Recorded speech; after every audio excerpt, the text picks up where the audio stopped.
All right.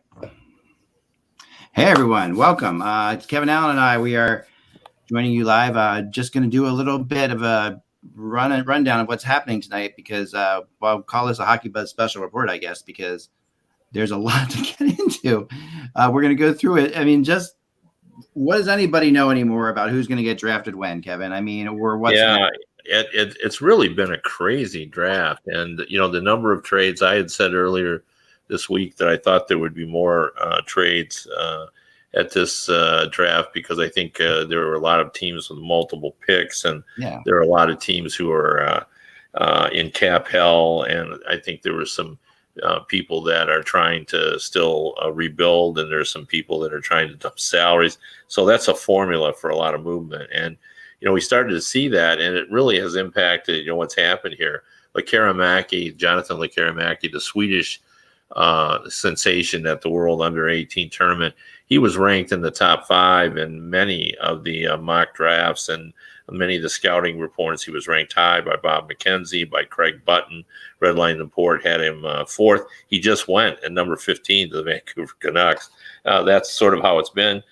Shane Wright, that had all season long until the very end had been ranked number 1, and he falls all the way to 4 with Seattle. Didn't go 1, didn't go 2, didn't go 3. Logan Cooley, the American center, goes ahead of him to the Coyotes, and then Nemec, the defenseman, goes to the Jersey Devils, which, there's some logic to that. He was the best defenseman. And then, of course, Slafkovsky goes number 1 to Montreal, the big winger who excelled at the Olympic Games. So a lot is happening in the draft. And then, you can lead us off talking about the trades, because there have been some incredible, fascinating trades. Yeah. I mean, we've seen, I guess we got to start with DeBrincat. You wrote about it. You don't think they got enough?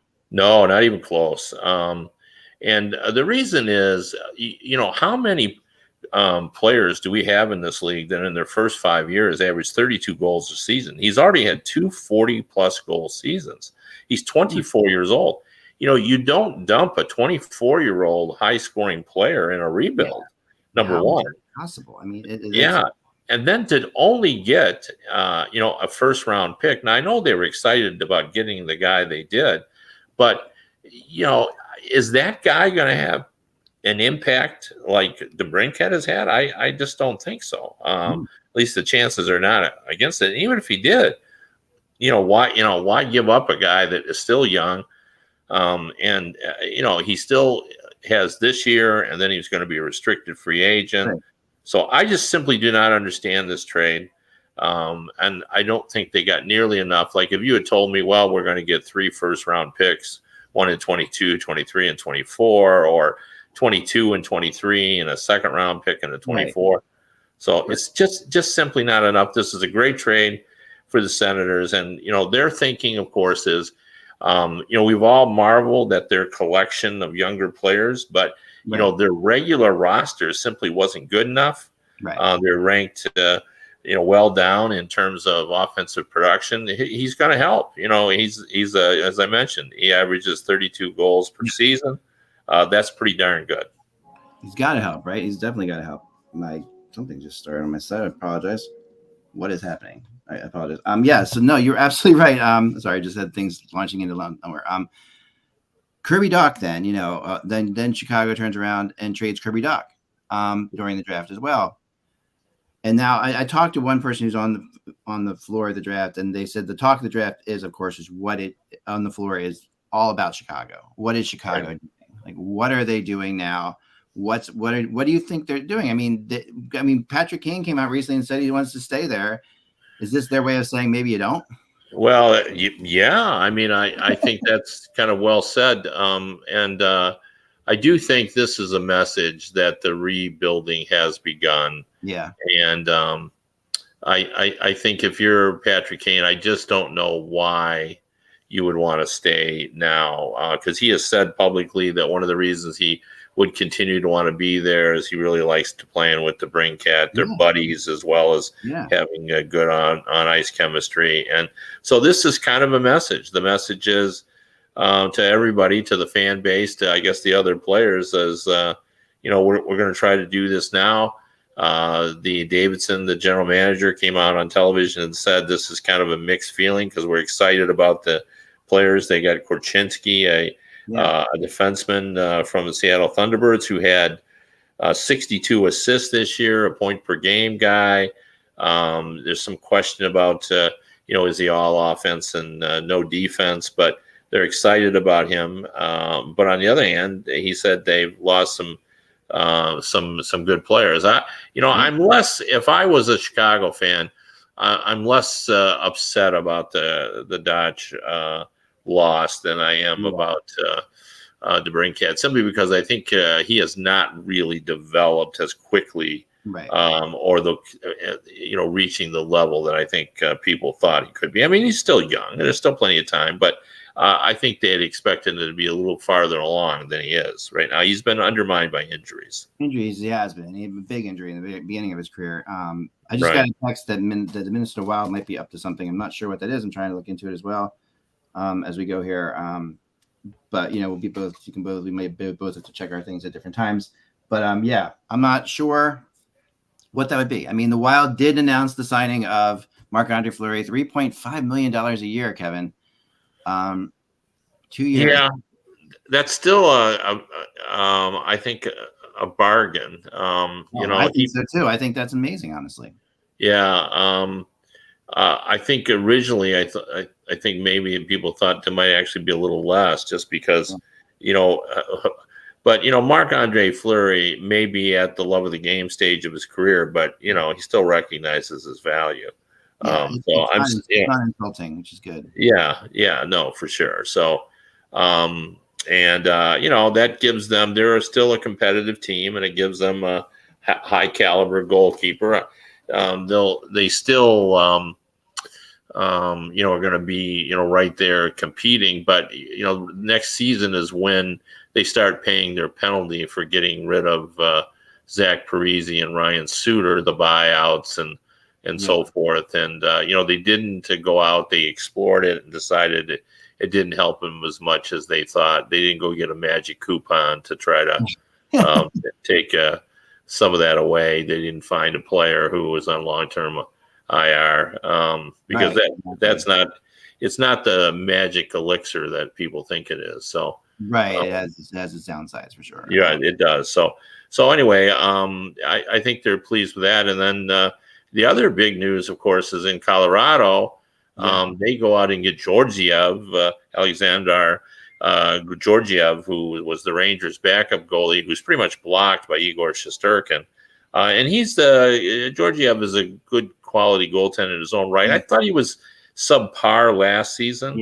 But he's still 26 years old, so I don't think we should be too concerned by his .898 save percentage last season. But the fallout here and the message is, and I saw that the Colorado Hockey Now has reported that Kemper, this means that he is indeed gone. He's going to test free agency.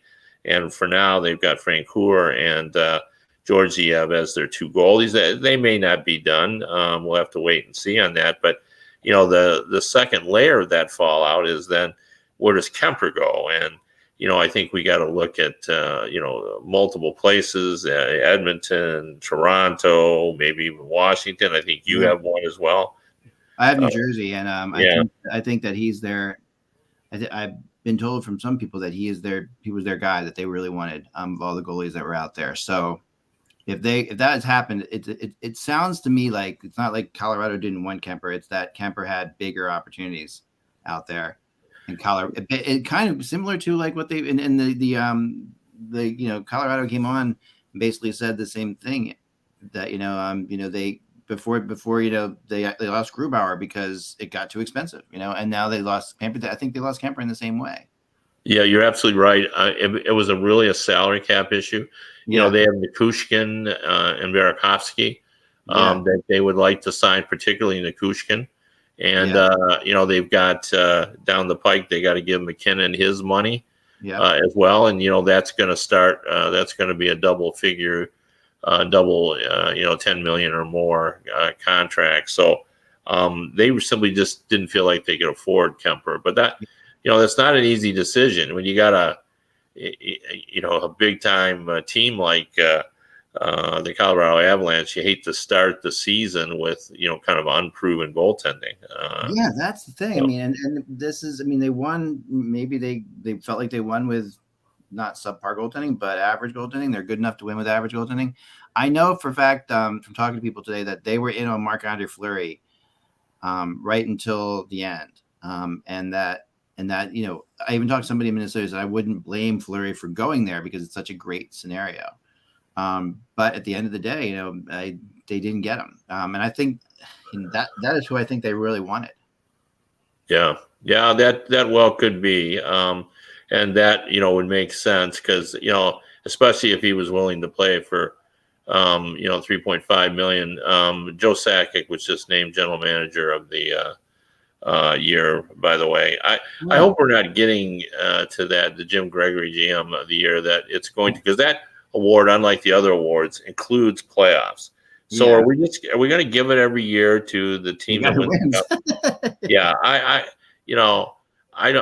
hope we're not going that way. Like, he did a good job, he's deserving of it, but I hope that's not the direction we're heading in that. So yeah, right. It would be more impressive if we waited and see how he handles the next thing. Right. His next move is if they win the Stanley Cup again, you got to give him that award again, because whatever he does this summer is going to be pretty impressive if they win the Stanley Cup again. Yeah, I guess so. So, but the Montreal was very active as well. They've traded some picks. Romanoff went to the Islanders. It was an interesting deal by Lamoriello. He traded his 13th pick, as I recall, and he picked up Romanoff and another pick, and then that pick he got shipped off by Montreal to get Doc. And now it's interesting. They went with the winger, the big winger, in Slavkovsky, right, and did not take the center and Shane Wright, but then traded with Chicago to get a young center.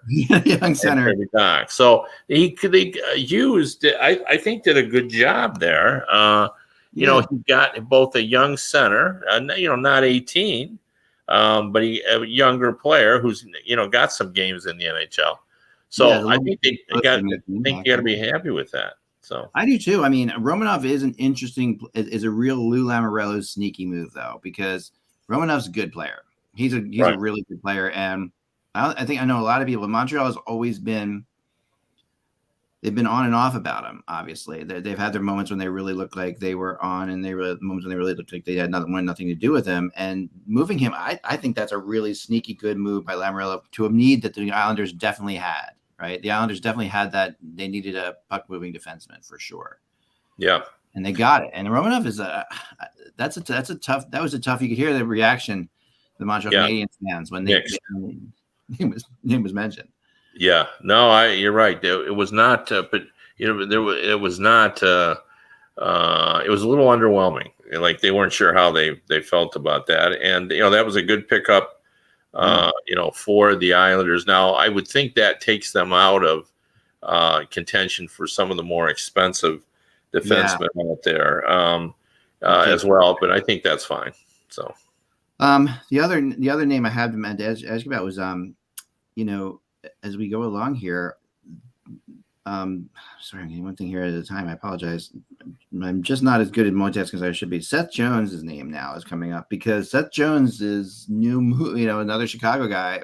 Does he make any sense right where they are right now? And he still has people, obviously, who still like him. His contract is long and big, but if he was a free agent, he would probably get that contract from somebody.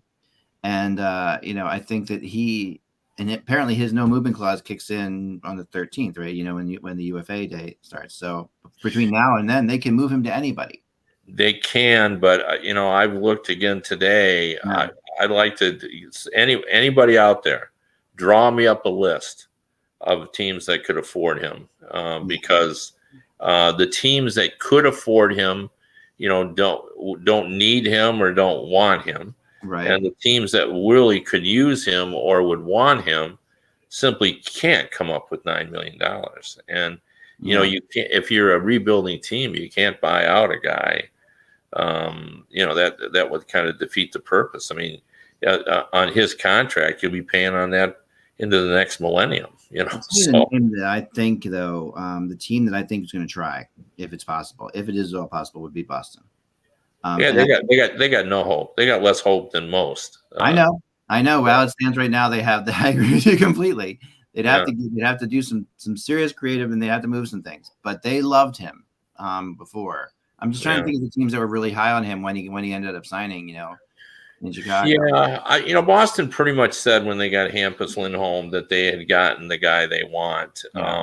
I mean, would they be a better team if they could get Jones on top of Lindholm? Yeah, but I mean, carving $9 million, like it's too much. Like that's It is. But like I said before, if he was a free agent right now, yeah. I think he would get that from somebody. But you wouldn't get it from Boston.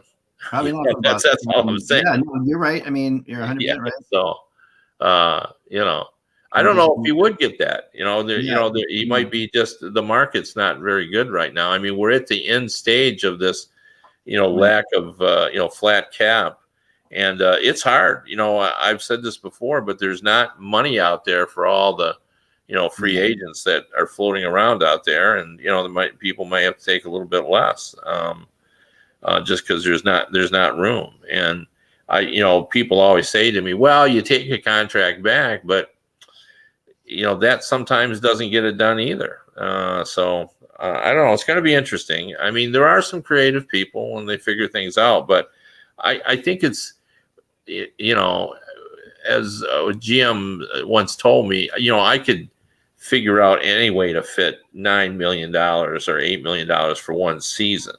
Right. But when you got to start doing it multiple years, and you got players that you're going to have to, fit in 2 or 3 years down the road. So, it really becomes sort of difficult. So, Kemmel finally went. Okay, Joachim Kemmel, who was supposed to go in the top 6, just went 17 what to a Nashville. Pick for the Predators. I mean, that's really something that. Look at Right. that is a real Dave Poyle special right there, and that's that's a player that's fallen. He's a very gifted player. A lot of people thought he was one of the more gifted offensive players. He's not big. That's always an issue. But there are some other smaller players that have gone as well. Matt. he's like a Predator, though, in a way, doesn't he? Does kind of feel like a Predator player, like he is that size. For sure he does. But I'm trying to see here who else. Yeah, he does. He looks very small when you watch him skating around. He's really gifted.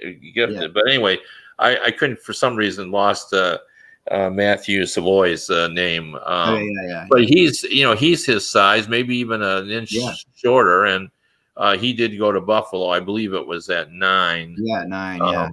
So that's but that's he can post up with Gary Bettman. He's 3 or 4 inches tall. This is on Bettman, so how small could he be? Yeah, Bettman again handling this like a champ this year. Just like his ability, his whole thing is very, very funny. I'm going to nominate Montreal for the classiest team in the league, just in terms of they let him finish. And I thought he was fun when he said, you're going to want me to finish because I got 2 Montreal trades too. Yeah, that's great. I know. And then when they boot him a little bit less. He's like, "You guys, your momentum is fading." I thought that. Yeah, you lost your energy. Yeah, that's really. He does it. It's amazing that him getting booed. It's so from Karen Haynes, who's at the draft. She sent me a picture today right before the draft of 3 people wearing Montreal Canadiens Shane Wright jerseys. Oh, that's hilarious. That's an interesting. So if you've committed cash, right, to that now, what do you do? I mean, there's no refunds. This is like this is. I remember this happening. I've seen this happen before, but it's just that, and then someone else holding up a sign, "Make the right move," spelled like Shane Wright's name. And this was all before the shocker. There was a moment that I loved. I taped the draft, and I'm going to go back and I'm going to screen capture it. So right when Bettman passes it off and says on the clock is Montreal Canadiens, they go to the Montreal Canadiens table, and the look at that table as everybody sat in total silence, looking at each other like they had either just like they were the Cheshire Cat or something was going on. And you could tell that there was either like incredible nervousness or a weirdness. And then of course they they surprise everybody with their pick. But you could tell at that point that there was something up. Like it was just that table was looking at each other like, man, oh man, are we doing the right thing? We're going to get killed for this. What's going to happen next? Da, da, da, da. Well, and you know what? I bet they felt pretty good that then New Jersey passed. Joe Sakic is sweating. I just can't believe that Joe's sweating. That's rare. It must be hot down there. So, but rain can drop into these things. Remember? Yeah, that's right. But not only did they pass on him, but the Devils passed on him, and then the Arizona Coyotes passed on him. They took the insult of insults. They took the American Center over the. I know. Canadian. How about that? I know. USA. You could hear the chants coming down from. Yeah. It was just, and then of course, I tweeted out, which was really, I didn't mean to do this. There's a terribly mean thing to do to the Flyers fans. But if you remember, there was a game that was played on May 1st between the Seattle Kraken and the Winnipeg Jets. The playoffs had already begun, but the NHL had to finish its season. So they played this game, this road game, regular season game, because these teams had to fill out their season. And in that game, the Seattle Kraken were up 3-1 going into the third period and coasting, looking pretty good. And Winnipeg looked like they hadn't even shown up. And then Blake Wheeler went nuts and had 2 goals and an assist in a span of 5 minutes.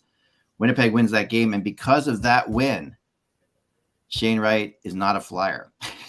that win catapulted Seattle. That loss by Seattle meant that Seattle did not get the 2 points that would have made them pass the Flyers in the standings and would have pushed the Flyers back into their spot of picking, which is that's crazy that game came down to that. That one pick there, history changes like on a dime like that.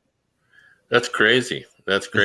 Did you write that, or you should write that in your column tomorrow? I'm gonna put it in my column tomorrow. I put it up as a tweet, but it was.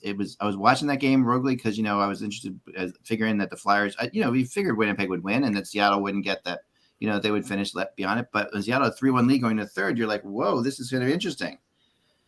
All fell apart pretty quickly. All fell apart pretty fast. Well, that's in one draft note I want to talk about, just because Canada really sort of follows these players. Like, they do know a lot of these players because they keep track. The international hockey is a lot more important in Canada than it is in the U.S. And they keep track of things that in America were less so. So just for those who don't necessarily follow the younger players, keep an eye for, I think his first name, I've lost his first name. Lane Hudson is his name. He's a tiny defenseman. He plays for the U.S. program. He weighs 155 when he's got a pocket full of change. Only. Okay, he's just not very big, but man, can he motor and can he wheel and can he handle the puck? And I would give you a comparison, but I don't think there is one. Like we've never seen a player this small who plays the way he does. And it's going to be really interesting. I know for a fact there are multiple NHL teams that are very interested in him. They want to just see what he can do. Like, Torrey Krug is a giant next to him. Yeah. Oh, really? He's just he's just bigger than him. I think he's listed at 155. Let's see how tall they list him. I lost him. They list him at 5'8". I don't, maybe he's grown. I don't know.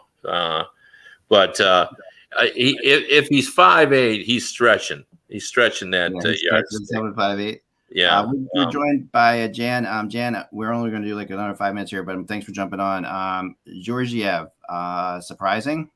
No, they couldn't afford to keep him. I mean, based on the cap hit he's making, based upon the qualifying offer, over $2.5 million. There was enough whispers and rumors that the Rangers might even walk away from him in general. Drury pretty much held to his guns, that he thought he could extract decent return, and getting a third and a fifth this year and a third next year is a pretty good return. In essence, those kind of replaced the picks that they dealt this year when they got Vetrano and Braun in the draft. I mean, obviously Andrew Cap's a little different, but those picks kind of replenish the picks that they lost to make the run this year. And now they have to obviously go out and sign a backup goalie, but they, based upon the cap hit, based upon the available cap space that they have, there was no way they're going to be able to keep him. So they're able to get a decent return. Colorado clearly gets a guy who could be their 1B to go with Francouz, given that Darcy Kemper is definitely not going to return. So it may be a trade that's a win-win. And Georgiev is a guy who needs work. He doesn't do well as a strict backup. He needs to play frequently. And with Igor Shesterkin there, that just wasn't going to be the case. Yeah, you got to have a guy who can come in off the bench. Jan, don't you think though that I mean, to me, the return is disappointing when you look back at what was possible. Before he was at 898 last year, and didn't have his best season. I remember specifically a lot of talk about they'd probably get a second out of him. There was a lot of interest around the league in him. And then all of a sudden, you're dealing with third and fifth round picks. We all know the probability of landing a player in the third and fifth round. Yeah, but if you get 2/3 and a fifth, I'm not sure if it equates to a second, but it's a pretty decent return. I still didn't think he was going to warrant a second rounder last year. I thought that was a bit of hype associated with Georgiev, who I think is a decent goalie. And clearly you put him behind the defense that they have in Colorado. Clearly will cover up a lot of the weaknesses at times that he has in his game. But look, the Rangers had to move on.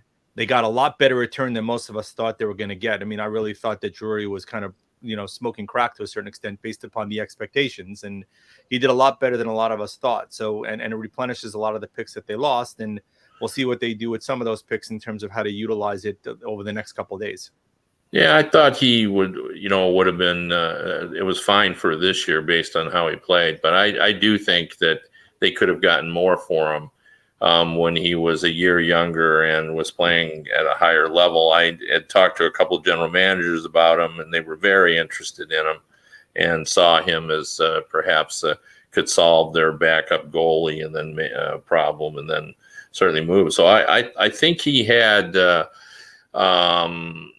he was more desirable before last season. Last season, everybody sort of looked at him, and he just didn't have the same pizzazz they had the previous year. So no disagreement. I mean, he had a better year the year before. I mean, I think the viewpoint was they needed a decent backup for Shesterkin, especially given the injury history that Igor had, and they wanted to be careful, and they didn't view that Kincaid as a guy that could really kind of handle the load if necessary, which clearly has proven to be the case. So they made a targeted call associated with it. It didn't pan out completely, but in terms of the assets they got back and recouping it and freeing up some cap space, two of the guys who they probably wanted to sign were Wedgwood was one, and probably Casey DeSmith was another.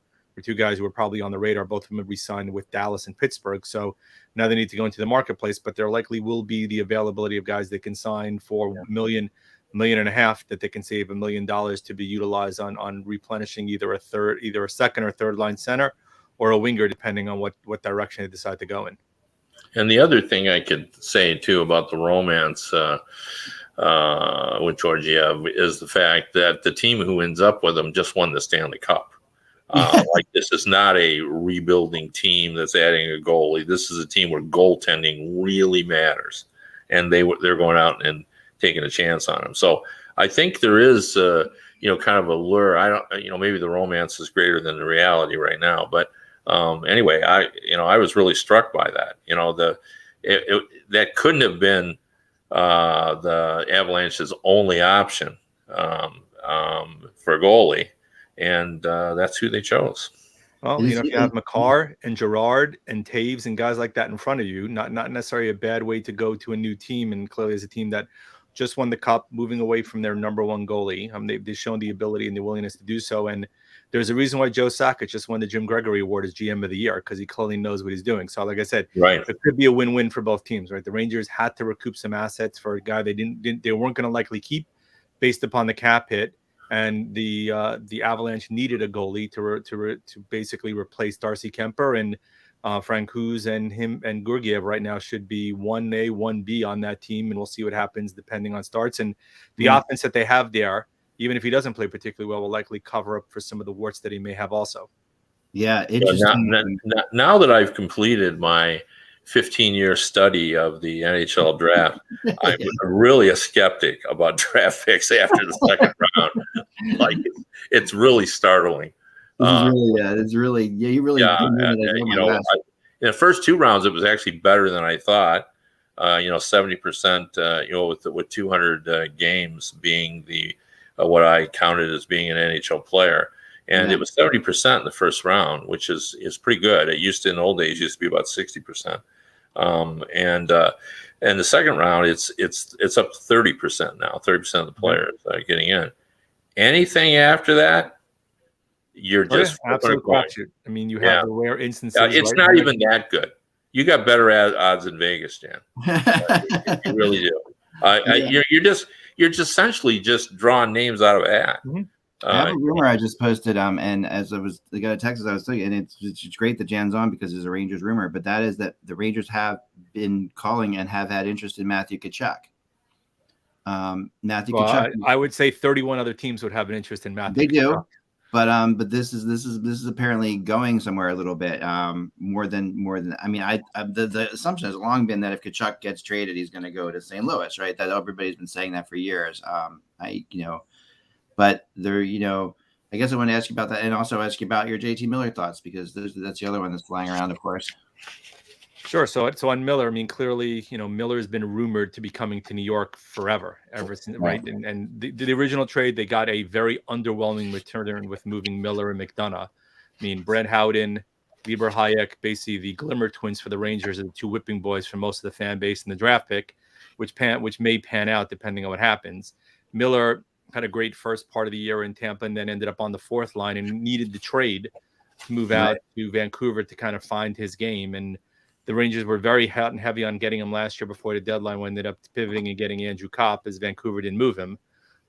There'd been enough rumors in terms of Miller, obviously signing a long-term deal potentially in Vancouver. If that doesn't pan out, he's got a year left, right? So his value is still high, but clearly not as high as it was at the trade deadline, when you would have had 2 potential playoff runs if you got him. I mean, Matthew Tkachuk is an absolute beast. I mean, he's a prototypical power forward in the manner of his father, and Keith was one of my favorite players of all time. I was a huge Keith Tkachuk fan from Winnipeg to St. Louis, and also obviously Arizona with the Coyotes. And he's a guy. Look, anybody would love to get Matthew Tkachuk. The issue is going to be the contract and how much you're going to have to give him, and that number is probably starting at least with the 9 number, which, given the Rangers cap hit, I'm not quite sure how they could fit him given their current cap situation, based upon what he's going to want in a long-term deal. Right. It's a good point.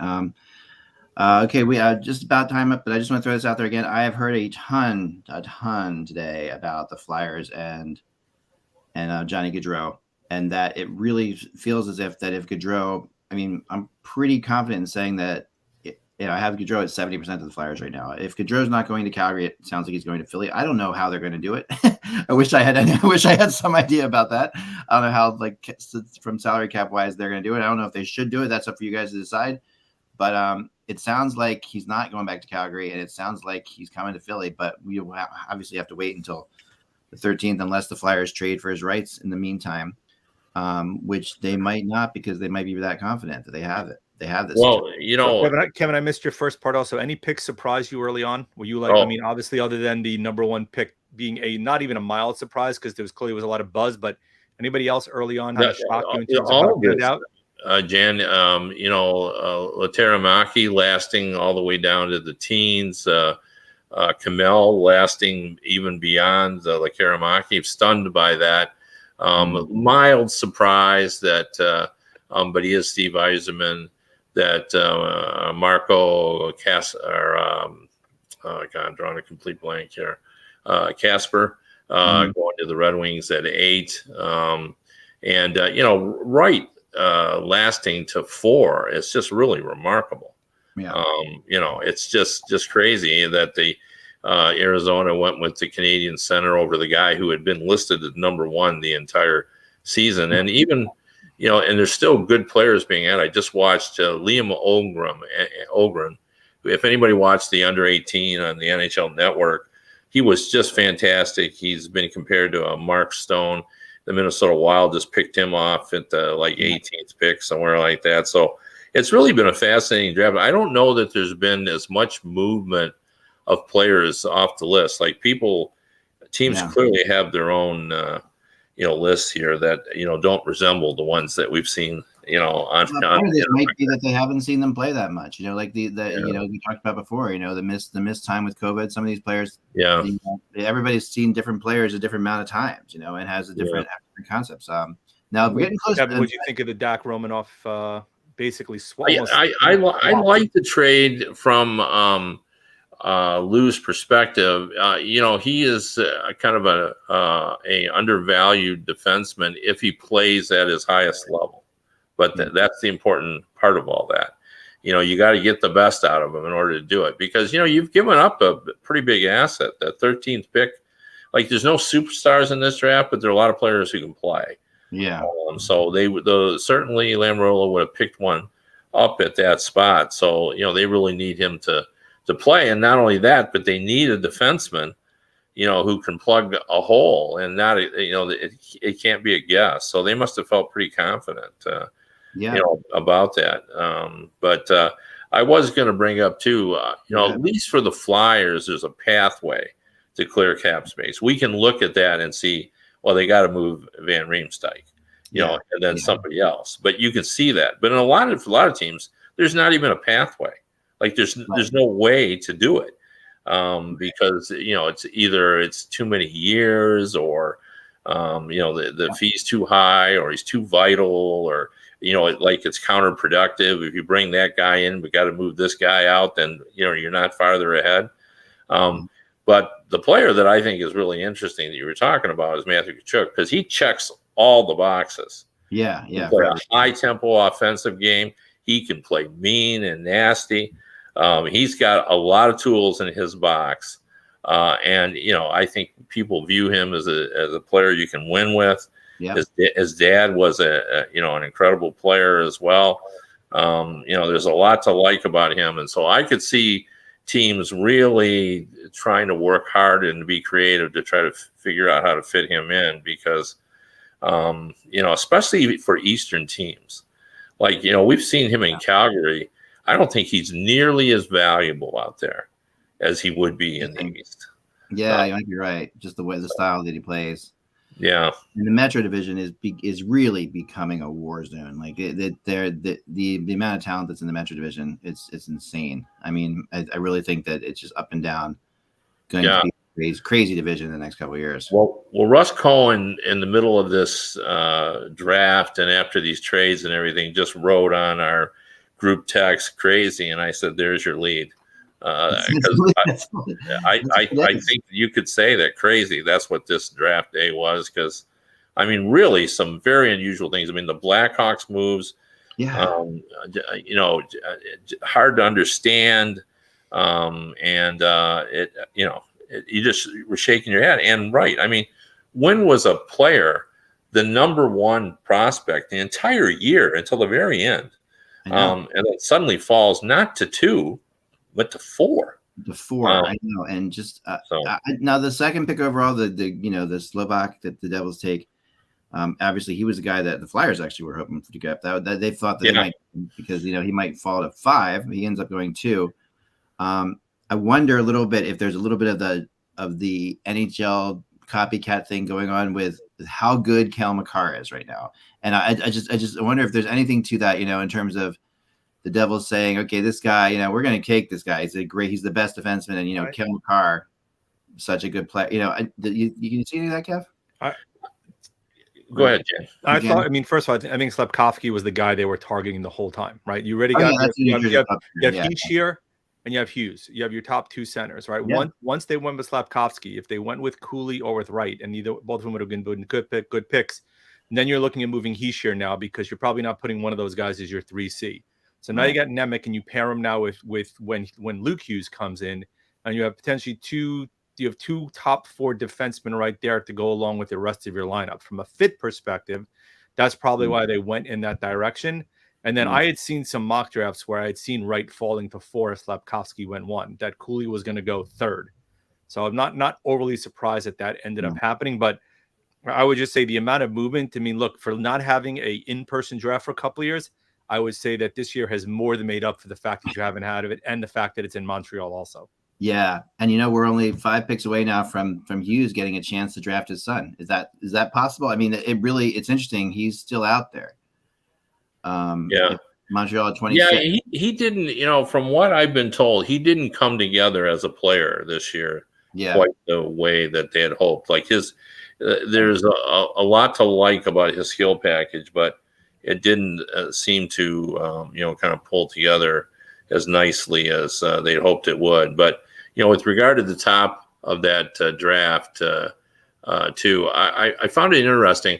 In Detroit, the media asked Steve Yzerman about the fact that, they have a lot of good defensive prospects. They don't have a lot of good forward prospects, and they're in desperate need of centers in their prospects.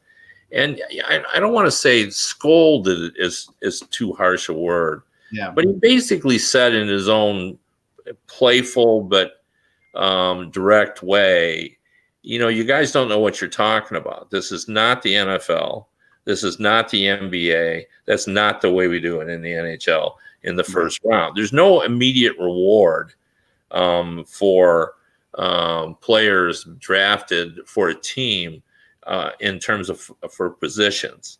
So, like he said, that it's not like the NBA where if you need a center, you can go out and get one, or in the football, if you need a pass rusher, you can get one. He said it's basically it takes 4 years at a minimum to get what you would consider like an impact player. Like even guys that play immediately really don't give you the kind of impact that you would get out of the NFL. And he said by the time they're ready to be the impact players, your whole situation is going to be completely different. So he said in that first round, he said, you're taking the best player. Yeah, right. He said, you guys can talk about it all you want, but, if the guy there is the best player and he's a defenseman and I've got 4 good defensemen and I don't have any centers, I'm still taking that defenseman. He said, because that's just the way it works, whether you guys like it or not. Now, he said, down in the draft, if we're getting down to the 4th round or the 3rd round, and we've taken 3 defensemen, and I know I've got a collection, then he said, I'm going to look at positions. So, right. Makes tons of sense. So Michael Jello, who is on the draft floor, did in listening, I guess, on his laptop right now, did say that Russ had talked about Casper going in the top 10, and it's true, he did. That was one of Russ's guys when we asked him who could go higher, who could go sooner than you think. So, but he was, and he also, I remember him being high on Cider before too. So he's got maybe Russ has the connection to the mind meld or something like that with Yzerman. Well, Casper is the kind of player that Yzerman likes. I think there's the one fear people have in Detroit, those who kind of know, the concern that scouts have said about Kaspar is will he score? And the Red Wings are going through that with Joe Veleno. When he was drafted, scouts said, will he score? It's 4 years later now, and people are saying, will he score? And they hope that they don't see that with Kaspar, although I think he's a little bit of a different player. I haven't actually seen him, but from what I've read, the scouting reports, he's a much better playmaker. So, I think he's going to create offense. So, yeah, definitely. Hey, Kevin, what would you put the odds on either Kane or Taves gets dealt now? For sure, high. I know Patrick pretty well. I know he loves playing in Chicago. I think he wanted to play his career. He was very sincere about that. Yeah. But he and DeBrincat were good buddies. He loved playing with him. He even said so publicly. One of the reasons I want to stay here is I want to play with my buddy. So this clearly is a message that the rebuild has started. And when you move out DeBrincat for that kind of return, there's going to be some wholesale movements here. They were never I don't know that Taves, I think on ESPN, I think it was Boucher that said Patrick Kane's going to play forever. I believe that. But Jonathan Taves may not play very long, and I believe that as well. So I don't think it's going to have a huge impact on Taves. I think his fate was sealed anyway. I think he was done in Chicago. But I think this is a big change for Patrick Kane. I really do. And now all of a sudden, people are going to see acquiring him as a realistic option. Where I think they thought before it was, well, we'll talk to him about it, but it sounds like he wants to stay there. So yeah, I wonder if he could be reunited in Ottawa with the Brink Cap. It would be interesting. I don't think they're close enough to contending to make that move. Yeah, exactly. Also, I don't want to. Patrick is not an Ottawa kind of guy. I guess is the way I would. Yeah, I mean, I think I heard his name mentioned with the Rangers today too, Jan. I think that's he is a Rangers type of guy. I think that, don't you think? I mean, Kev, don't you think that would be a good fit? Well, yeah, but I mean, they can't take everybody, Right. I mean, he's got 1 year left at $10.5 million. Chicago's going to have to eat cap from any team that they end up dealing him to begin with. His name came up last year also, right? That was I remember. Fairly hot name as to whether or not they would eat half the cap space, right? And the question is the return associated with it. And look, they moved the Brinkat. They got the 7 and the 34 and another pick, and part of that is because he's a RFA this year. But he signed. He's an RFA with Arbrights next year, and then it'll be a UFA. So really, he's possibly 2 years there in Ottawa, and that's part of the reason why the return probably wasn't as big as we thought it was going to be. But you look, they've moved on from the Brinkat, they moved on from Dak, they moved on from Hagel. All in the last 6 months, 3 guys, all of them 24 or 25 years and younger. There's no they have to move on from Kane or Taves. It's just, look, I know they want to have fans in the seats, but I'm not sure what it's doing for you if you're going to move the younger guys for a rebuild, but keep the older guys around. It just seems kind of foolish. Well, that's why I say it's so hard to understand. Like, what kind of rebuild moves out proven 24-year-olds? It's ridiculous. Like, even if the rebuild was going to take you 5 years, the Brinket's still in his prime. Yep. Agreed. There's something there that we don't know. There's something going on there beyond this. It has to be. Just to discuss what was talked about, if they're going to trade DeBrincat, they're going to trade Patrick Kane, I don't think there's any question that they'll eat half the salary, because they're going to want a really good return. I mean, what a lot of people don't realize about Patrick Kane that everybody in the league understands, you start listing the most competitive players in this league, the guys that don't quit, the guys that play hard every shift, the guys that, don't coast, that go at it, that take pride in their numbers, pride in their wins, get angry when they lose. Patrick Kane is high on that list. He competes extremely hard. And Ken Hitchcock once said that he thought Patrick Kane was the most competitive player that he saw in the league, just because he just doesn't quit, no matter what score, and he just keeps coming. When you watch Chicago this year, even when they were struggling and they were going nowhere, you would see Kane's enthusiasm never really wane. And when they're not going well, he's irritated. He's irritated. I know. Well, it's really looking like a rough year there right now. Let's put it that way. Yeah. That's right. If he's watching this draft, he's irritated. So. He's not happy at all now, and he's talking to. I guarantee his agent and him have already had some discussions this evening. At this point, because they have to talk about what's going on next. That's all the time we have. I mean, we almost went a whole hour, guys. You guys are amazing. We were just going to go a little bit here. We'll be back again tomorrow around 1:00 in the afternoon. The draft will be going on, but we'll help you get through all the fun that is the 5th and 6th round of the draft, or whatever, wherever we are at that point. Maybe who knows? But we'll be back again tomorrow at 1. Thanks, Jan, for jumping on as always. Thank you, Kevin. And remember, without the buzz, it is just hockey. I'm going to be updating the rumor tracker all night long, so stay tuned. We will be back tomorrow. Thanks for jumping on, guys.